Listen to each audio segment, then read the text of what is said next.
At 11:17 on a hard, bright Thursday morning, Marissa Cole walked into federal court expecting to leave under continued home confinement. By 11:41, the judge had revoked her release, ordered her taken into custody immediately, and deputy marshals were already moving toward the defense table while her younger sister in the back row stood halfway up before a court officer told her quietly but firmly to sit down. The guilty verdict was already bad. The sentencing exposure was worse. But that was not what broke the hearing open. What changed the room was an orange duffel bag, a 458A mine badge, swipe at a cold storage annex, and one question about a missing lab tablet Marissa Cole could not answer cleanly. Cole was 47, exacting and polished in the way white-collar defendants often are when they still believe composure can buy them time. She founded Meridian Safe Harvest Labs, a food safety testing company that screened imported infant formula, powdered milk, and nutrition additives bound for school systems, hospital networks, and state purchasing contracts. Prosecutors said the company's growth was built on falsified contamination thresholds, recycled pass certificates, altered bacterial counts, and backdated release sheets that let failed lots move into public programs anyway. The money was large. The underlying risk was larger because the paper she falsified did not cover luxury goods or abstract assets. It covered food that was supposed to be safe enough for infants, patients, and public school children. That should have made this a tense release hearing. It should not have made it a custody hearing. Defense wanted Cole left on home confinement until sentencing. Her lawyer told the court she had appeared for every date, complied with monitoring, surrendered her passport months ago, and posed no physical danger to anyone. The probation officer's memo was already on the bench. The hearing had the shape of something routine.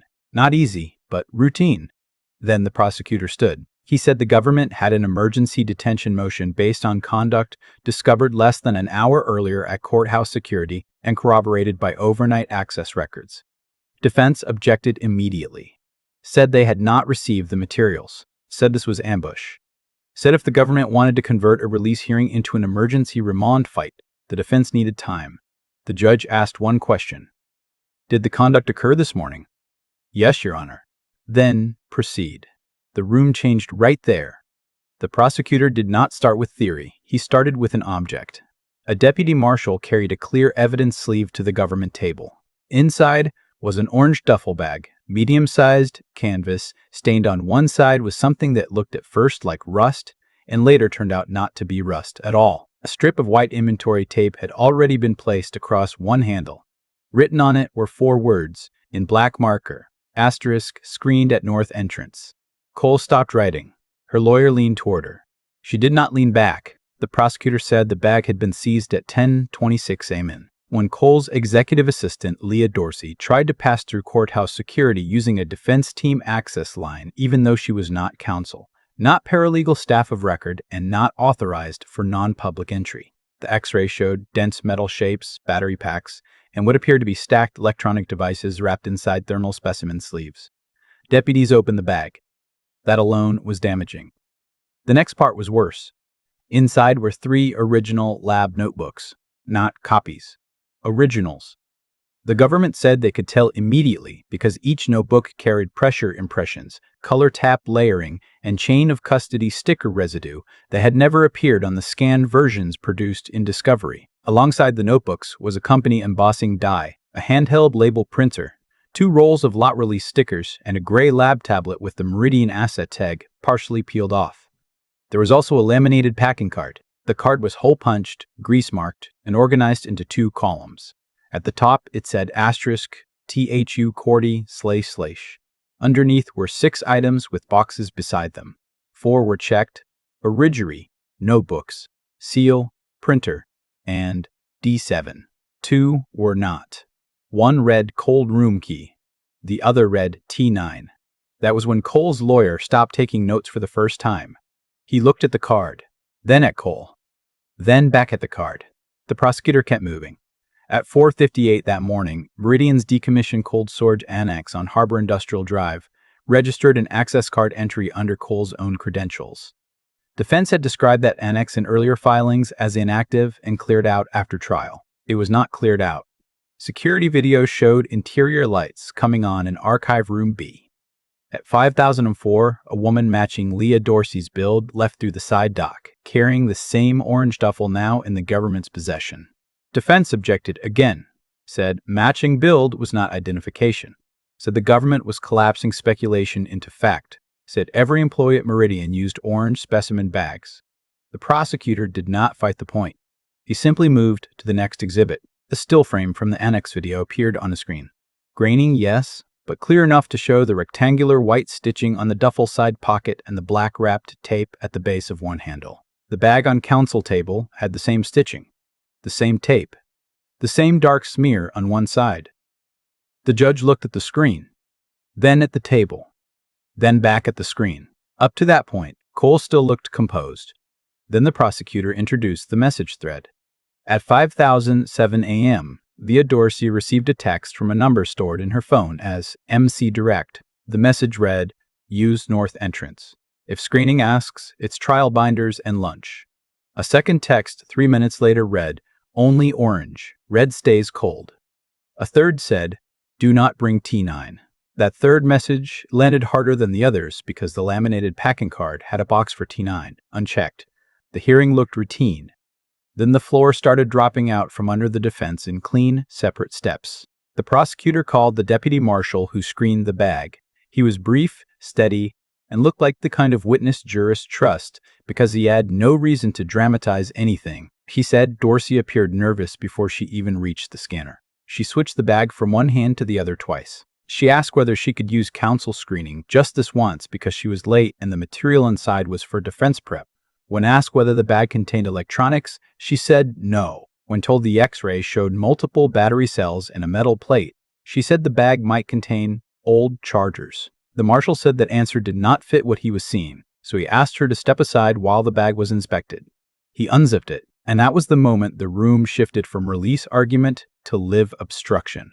The first item visible inside was a thermal specimen sleeve, with condensation still beaded on the outside.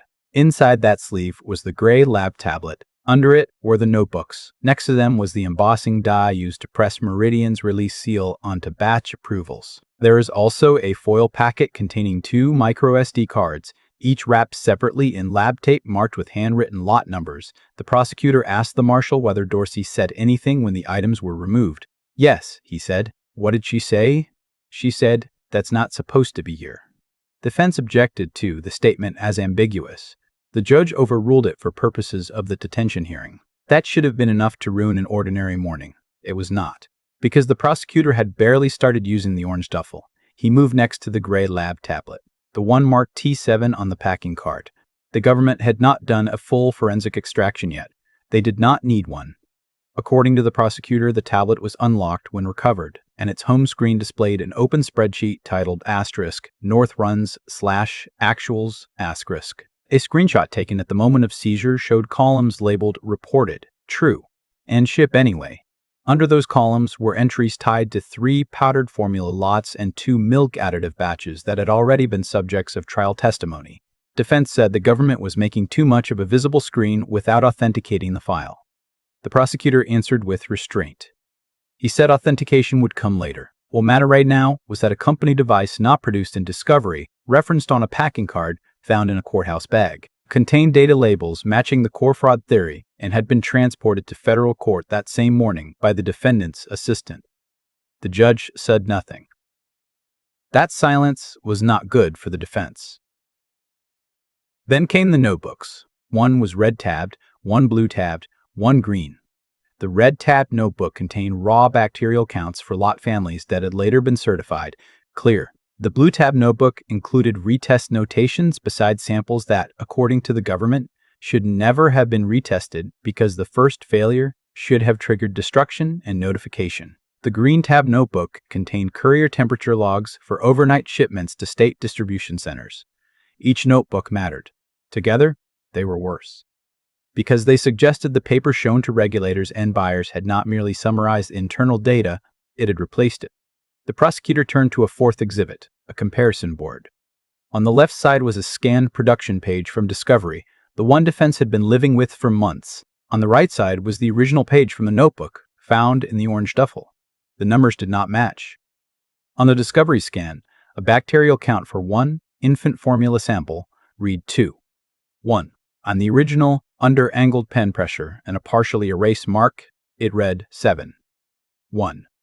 The company threshold for release was 3-0. Defense said that was a reading dispute, said the mark could be artifact, shadow, bleed through, or later notations by subordinate. The prosecutor did not debate the interpretation. He moved to chain of custody. The original notebook page had a pressure impression from the next sheet down. Investigators enhanced the impression with oblique light. The imprint showed part of a phrase, retype cert. That phrase did not appear in the scanned version. Neither did the lower count. That was the second clean hit. Then came the third. The prosecutor said the stain on the orange duffel was not rust. A field presumptive test done moments earlier at the marshal's office indicated the stain was dairy protein residue mixed with preservative solution, commonly used in Meridian's cold chain sampling system. In plain English, the bag had recently been in contact with active sample material, not just paperwork. Defense objected again. Said this was becoming a mini-trial. Said the government was piling fast-moving claims into a detention record that the defense could not meaningfully test in real time. The judge leaned back and asked defense counsel a question that sounded neutral and was not. Is your client disputing that her assistant brought this bag into the courthouse? Counsel paused too long.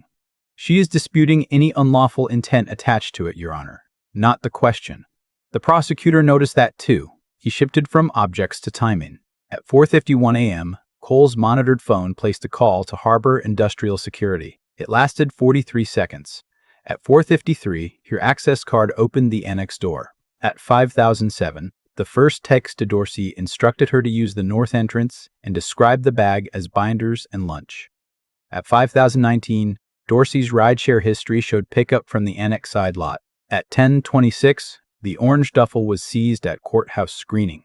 Then he added one detail that made the sequence much harder to explain away. At 10:18, 8 minutes before the bag was opened, someone tried to initiate a remote wipe of T7 using Meridian's retired mobile device console. The command failed because the tablet was no longer connected to the company network. The console login was made using credentials assigned to Cole's personal administrative profile. Up to that point, she still looked controlled. Then her mouth opened slightly and stayed that way for a beat too long. Her lawyer rose immediately. He said the credentials had been compromised long ago. He said Meridian's internal console access had been shared by multiple IT staff. He said the government had no basis to tie the failed wipe to Cole personally. The prosecutor nodded once, like he expected that line. Then he turned to the witness chair. The government called Special Agent Reena Patel, the case agent who had handled Meridian's digital records through trial. She did not overperform. She answered exactly what was asked. The login at 10:19 came not only from Cole's profile, she said, but from an IP address assigned to the residential Wi-Fi serving the home where Cole had been on court-approved confinement until leaving for court that morning. The government had verified the IP through a same-day preservation request. Defense asked of voir dire outside the hearing record. The judge denied that request. The room still looked calm. It was no longer safe. Agent Patel added that the government had learned something else after the bag was seized. A separate entry in the device console showed a paired tablet, Asset T9, had attempted a handshake at 6:10 and 12 a.m. from a private hotspot near the annex. The handshake failed. The device had not been seen since.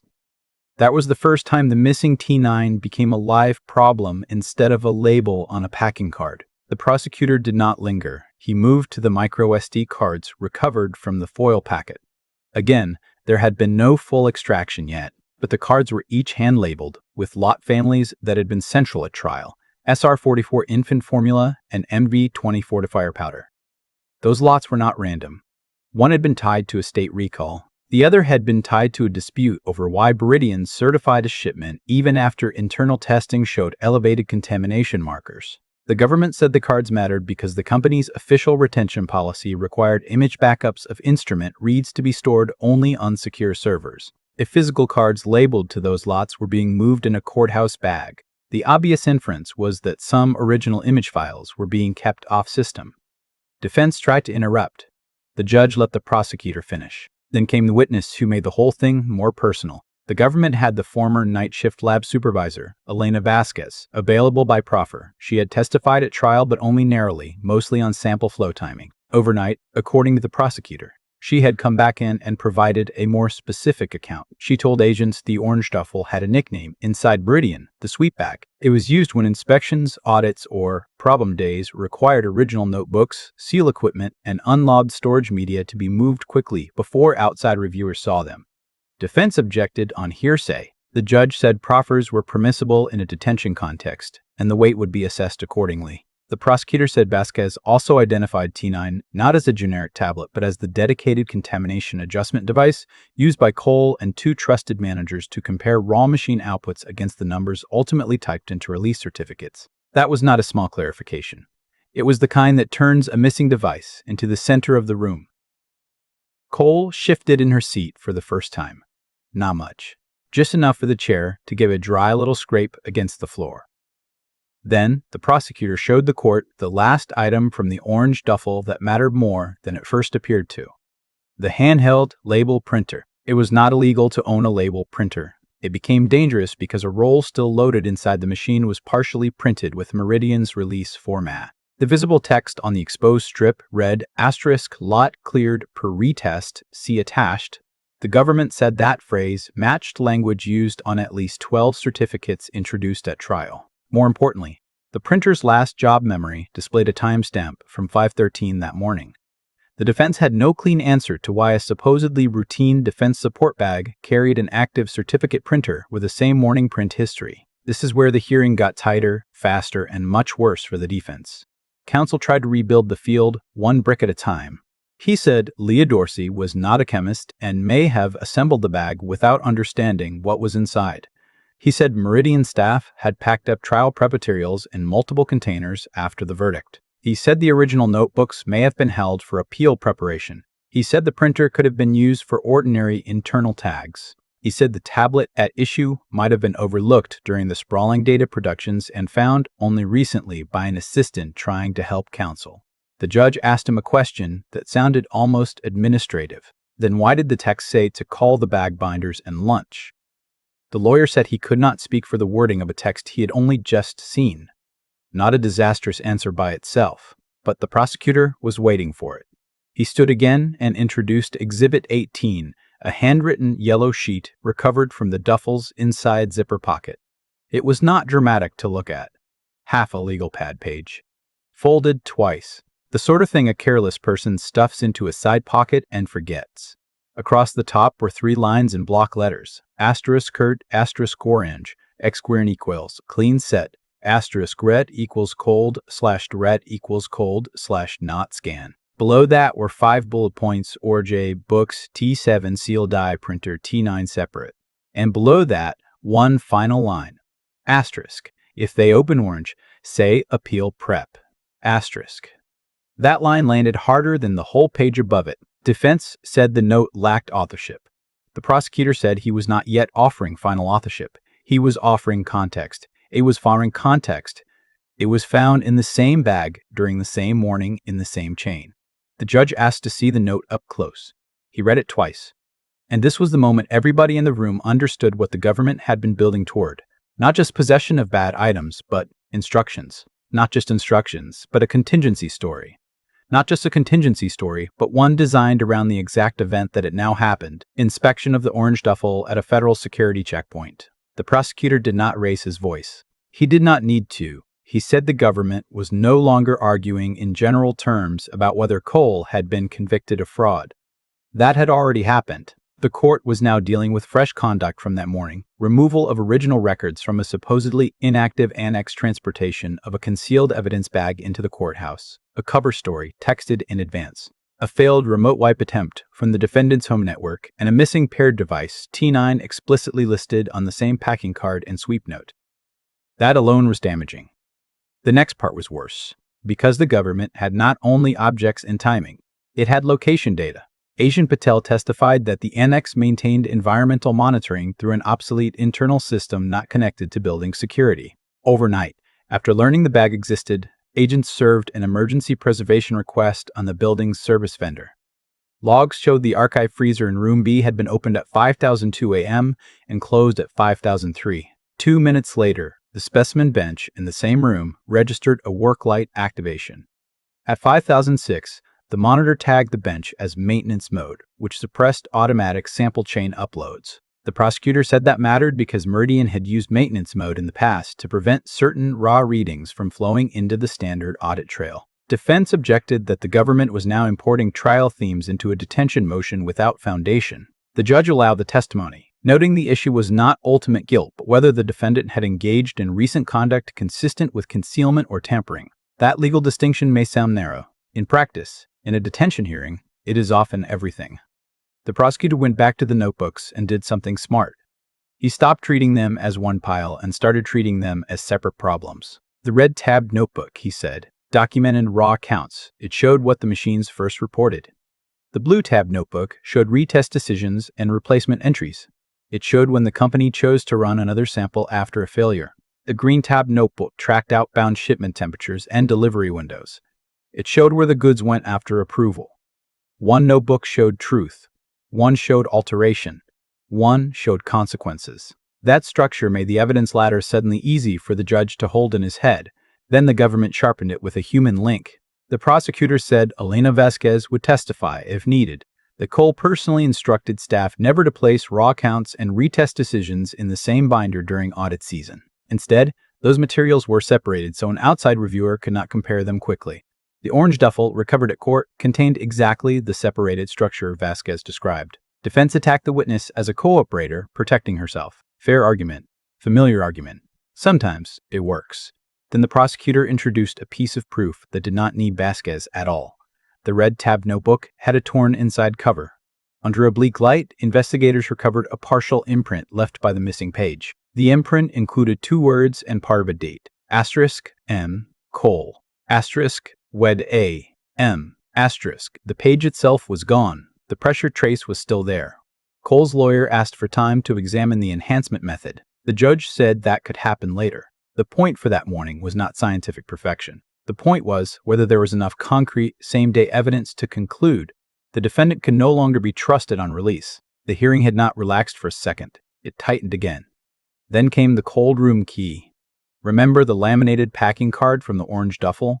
One unchecked item was cold room key. The prosecutor said agents had not found that key in the bag, but they had found, in Cole's home office trash recovered pursuant to her supervision conditions, an empty Meridian key envelope marked C12. C12 was the cold room lock designation at the annex archive. The envelope had been discarded sometime between midnight and 7:02 a.m., according to household trash collection records and photo documentation obtained by supervision officers. Defense said the trash search exceeded release conditions. The prosecutor said the search had been conducted by pre-trial services after the failed wipe alert and was fully documented. The judge asked whether defense disputed the existence of the envelope. Counsel said they disputed the inferences, not the existence. Again, not the question.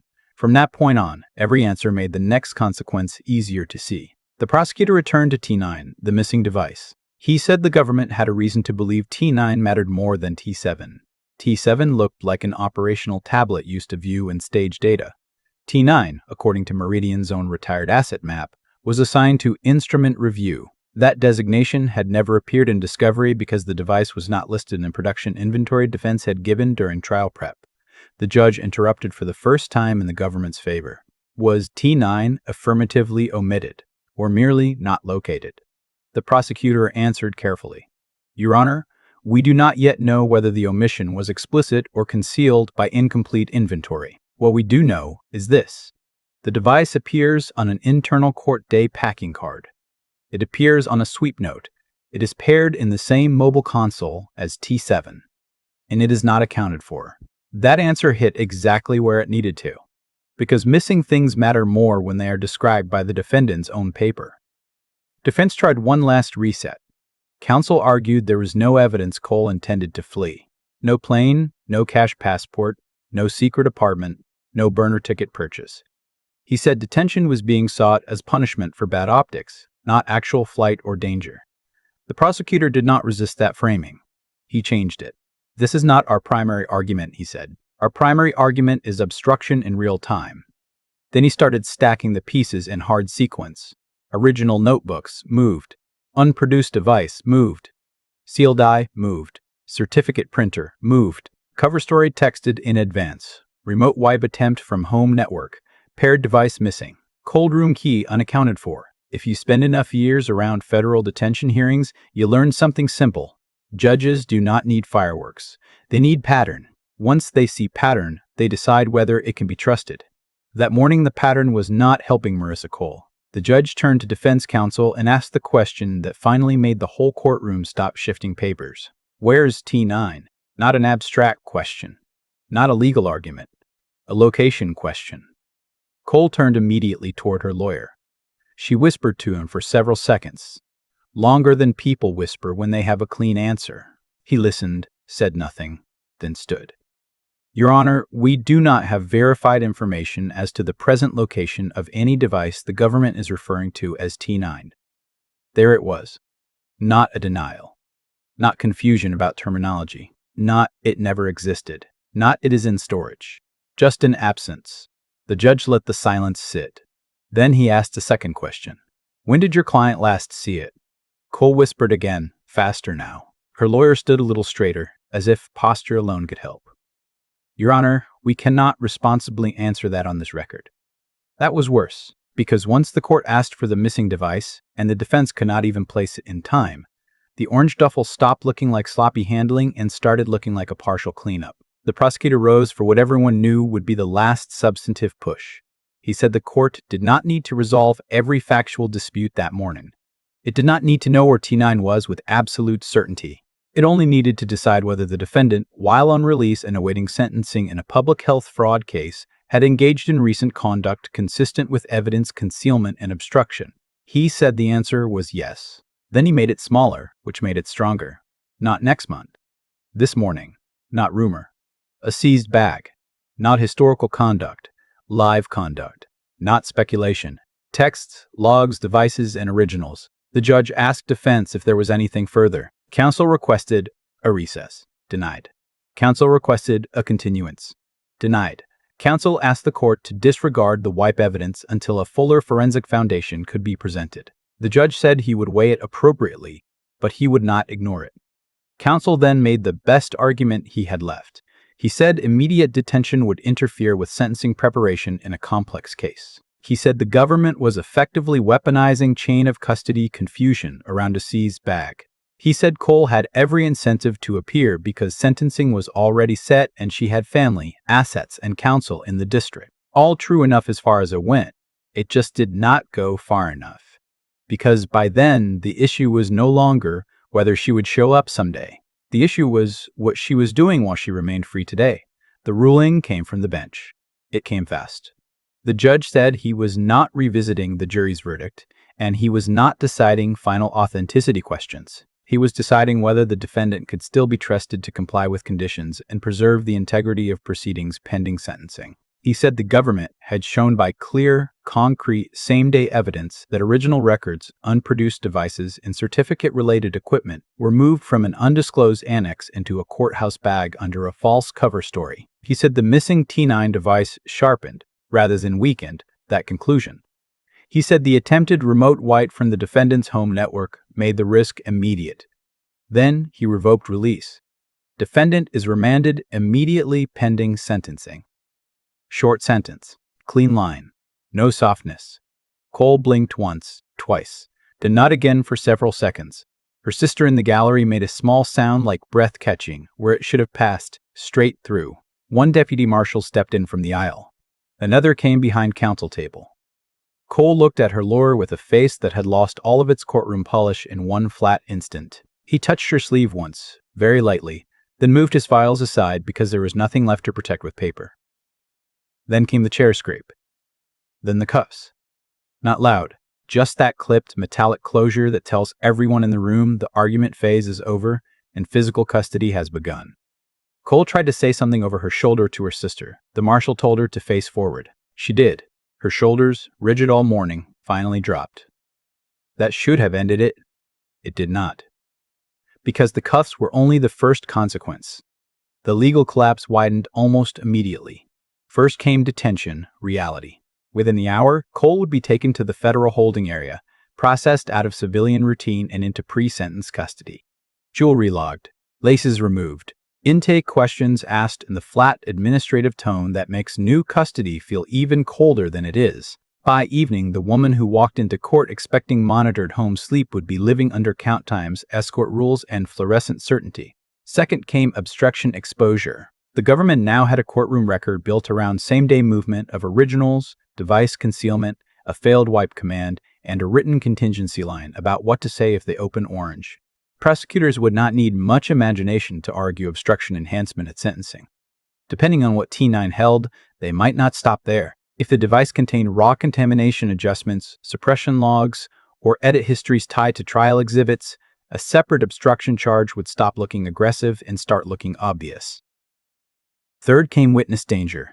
Leah Dorsey, the assistant who physically brought the orange duffel into the courthouse, had just become the most fragile person in the defendant's orbit. People imagine loyalty surviving moments like that because they are thinking emotionally, not legally.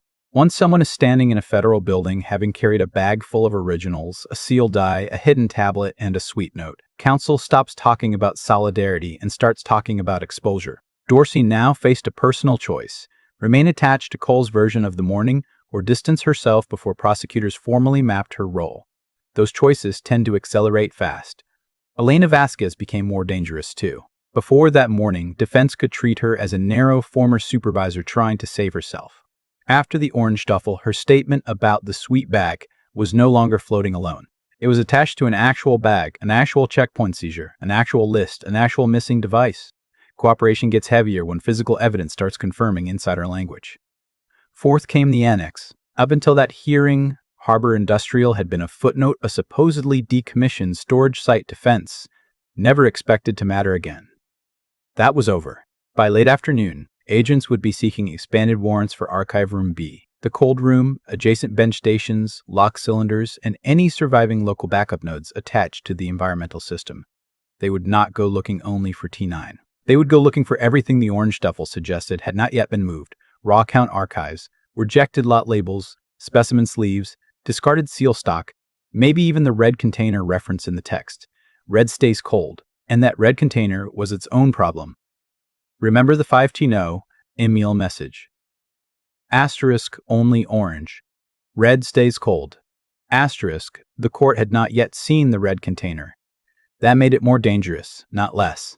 If orange held the clean set, red likely held the material too sensitive to carry through a courthouse scanner. Active samples untouched, instrument storage. Maybe the cold room key, maybe T9 itself. Maybe material whose mere existence would collapse the defense theory that this was just appeal preparation. The government now had a record pointing directly at a second cache. Fifth came sentencing fallout. Federal sentencing is not only about the jury's verdict, it is about conduct before trial, during trial, after trial, and sometimes after conviction. Judges watch for acceptance of responsibility, respect for process, and the difference between panic and planning. The orange duffel did not look like panic. It looked organized. It had a packing card, a sweet note, a same morning print history, advanced cover story texts, and a paired missing device. Prosecutors would argue that showed calculated concealment under the pressure of sentencing. That kind of argument does not simply add heat. It adds months, sometimes years. Sixth came regulatory recoil. Meridian Safe Harvest was not just any fraud defendant's company. It sat at the intersection of laboratory certification, food distribution, and public purchasing. The bag suggested that even after trial, original safety records remained outside disclosed channels. That would matter to the FDA. It would matter to USDA procurement officials. It would matter to hospital contracting systems and state education buyers. By the time Cole reached her cell that night, other lawyers, civil, regulatory, administrative, would already be reading the detention transcript and recalculating their own cases around it. That should have been enough. It still was not. Because the government also had the micro SD cards. Those cards had barely been discussed compared with T7 and T9, but they may have been the quietest threat in the room. If the cards contained raw instrument images or capture files from the contamination reader software, prosecutors would be able to compare those original images to the typed values in release certificates and the edited values in the notebooks. That is the kind of three-layer comparison juries understand in seconds once it is displayed correctly. Machine result, internal notebook, external certificate. Truth, adjustment, representation. If the micro SD cards closed that triangle, Cole's sentencing hearing would stop being a fight over how much fraud had already been proven and start becoming a demonstration of how deeply the manipulation had been built into Meridian's lab culture. Defense knew that. You could tell by what counsel did next. After Cole was let out, he remained standing for a beat too long, then sat down and started making 2 stacks instead of 1. One stack held sentencing materials, character letters, draft objections, financial records, the ordinary paperwork of damage control. The second stack held only notes from the emergency remand hearing. That was the more important stack now. He would have to rewrite everything. The sentencing memo could no longer present Marissa Cole as a disciplined executive who, however badly she had been judged by the jury, had respected the court's process while on release. That image was gone. In its place stood a defendant whose own assistant walked a concealed bag of originals and electronics into federal court, while a missing paired device remained unaccounted for, and a white command launched from home. That is not a cosmetic problem. It is structural, and the judge who would sentence her had just watched it happen live. I've spent decades around federal fraud cases, and one thing remains true almost regardless of industry. Judges can absorb complicated financial wrongdoing, lab manipulations, false invoice structures, and layered shell conduct as part of the long machinery of white-collar crime. What often changes their temperature is fresh behavior, current behavior, conduct that tells them the defendant is still trying to manage the evidence instead of face it. Once a judge believes that, release becomes a very hard sell, and mercy becomes a more expensive request. The orange duffel told that story better than any closing argument could have. It said the originals still mattered. It said the devices still mattered. It said somebody thought those items needed movement on a court morning. And it said the defense had no clean way to explain why. By late afternoon, investigators would likely start widening the circle. Pretrial services would review every device authorization tied to Cole's release conditions. Agents would identify who still had badge access to Harbor Industrial. They would pull rideshare metadata for Dorsey's morning route and likely subpoena GPS detail down to dwell times. They would compare the handwriting on the sweet note to staff exemplars. They would image the label printer memory, then compare the last job outputs to certificate stickers used on lots already discussed at trial. They would send the dairy protein residue from the Duffel for fuller testing, which might identify exactly which preservative solution or sample line had touched the bag. None of that is flashy. All of it is dangerous.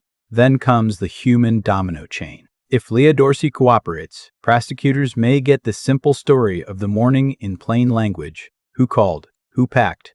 What stayed cold? Why T9 was separate? And what the backup plan was if the bag was opened. If Elena Vasquez keeps talking, the government may get the longer institutional story. When the sweep bag practice began, how often originals were split from scans, who controlled T9, and which lots were massaged rather than retested honestly. If Meridian's IT contractor gets pulled in, prosecutors may be able to connect the failed wipe command to historical console use and show whether Cole's administrative profile was truly shared or effectively hers. The missing T9 remained the sharpest edge, because missing devices do something that recovered devices cannot always do. They keep the story open. Every unrecovered tablet becomes a question mark with weight. Did it hold raw output histories? Did it carry a message archive separate from company email? Did it contain image files of contamination plates that would show a difference between what the lab saw and what buyers were told? Did it sync to the micro SD cards? Was it already destroyed or merely parked somewhere cold until the hearing was over? And if the answer was destruction, then timing matters. Destroyed before conviction is one story. Destroyed after conviction, but before sentencing, while on release after a sweep note and failed white command, that is another story entirely. The government had one more path too, the red container. No one in that courtroom had seen it yet. But once a text says, red stays cold, no prosecutor with sense is going to ignore what may still be in cold storage. Samples can be retested, preservative ratios can be checked, packaging adhesive can be compared. If red held retained samples from the lots tied to the notebooks and micro SD cards, then the government would not merely have documents about contamination. It might have the physical remnants of it. That turns a sentencing fight into something more tactile and far more dangerous. Because documents can be attacked as interpretation. Samples, when preserved well enough, argue for themselves. That was the hidden cruelty of the morning for the defense. They came in expecting a narrow legal argument about release conditions. They walked straight into a new evidentiary phase of the case. And it happened because one assistant tried to bring one orange duffel through one courthouse scanner. People outside federal court sometimes imagine collapse as a single cinematic moment. The judge speaks, the cuffs click, and the story ends. In reality, the ruling is often just the hinge. The real widening happens in the hours after, when every object from the hearing begins generating work for someone else. Agents write affidavits. Technicians preserve data. Civil lawyers read transcripts. Witnesses call their own lawyers. Employees decide what to delete and what not to delete, which in itself becomes another risk. The story that seemed to peak in court starts breeding consequences outside it. By evening, Marissa Cole would be on the inside of detention procedure. Her lawyers would not. They would be in offices on phones trying to locate T9 before the government did, trying to understand whether the red container still existed, where the text suggested it did, trying to decide whether to get ahead of Dorsey's exposure or wait and see whether she broke first. None of those are good options. They are just the options that remain after the judge revokes release. And the public health dimension makes every next step mean more. This was not a securities case built around inflated projections and abstract paper losses. This was testing, food, contamination thresholds, release certificates that told schools and hospitals whether products were safe enough to distribute. If the originals in the orange duffel really showed higher bacterial counts than the versions disclosed, then every later concealment act reads more harshly because the underlying subject is more human. The court already knew that when it sentenced the fraud. It will feel it even more when it sentences the obstruction. The probation office will feel it too. Probation reports do not write themselves emotionally, but they do absorb courtroom reality. Somewhere in that report, unless something extraordinary changes, there will now be a description of the orange duffel, the sweep note, the missing T9 device, the failed wipe command, and the defendant's inability to answer the court's question about where the paired device was. That paragraph alone will cast a shadow over the whole recommendation section. Then comes the business aftermath. Meridian's remaining contracts will start freezing if they have not frozen already. Indemnity disputes will multiply. State buyers will ask whether any lot touched by the recovered notebooks should be retested or recalled. Hospital counsel will ask whether Meridian's certifications can be relied upon in any adjacent matter. Insurance carriers will examine policy exclusions around fraud and post-verdict concealment. Investors, if any remain, will calculate whether the company is salvageable without its founder, or whether liquidation is already the only honest word left. Cole may spend the next weeks learning something many convicted executives only understand when it is too late. Home confinement still feels like life, and detention feels like consequence.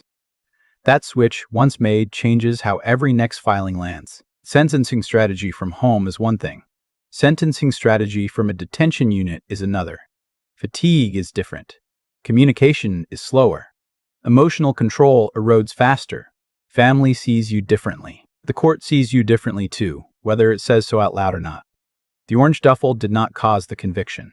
It may end up defining the sentence. Because juries speak about what happened before they got the case. Judges at sentencing also ask what happened after the verdict, what the defendant did when the illusion of control was breaking. Some defendants get smaller then. Some accept reality. Others try to move the reality around. That morning, according to the government's proof, Marissa Cole tried to move it in canvas with a zipper and a cover story, and the bag did not make it past the north entrance. By the time the marshals let her out, the court had already seen enough to understand the shape of the next fight, not whether the past was fraudulent, but whether the present was still being manipulated. That is a colder, more immediate question. Judges answer it faster. The cuffs were not the end of the damage. They were the start of it, because somewhere beyond the courtroom, if T9 still existed, it was now the most important missing object in Marissa Cole's world.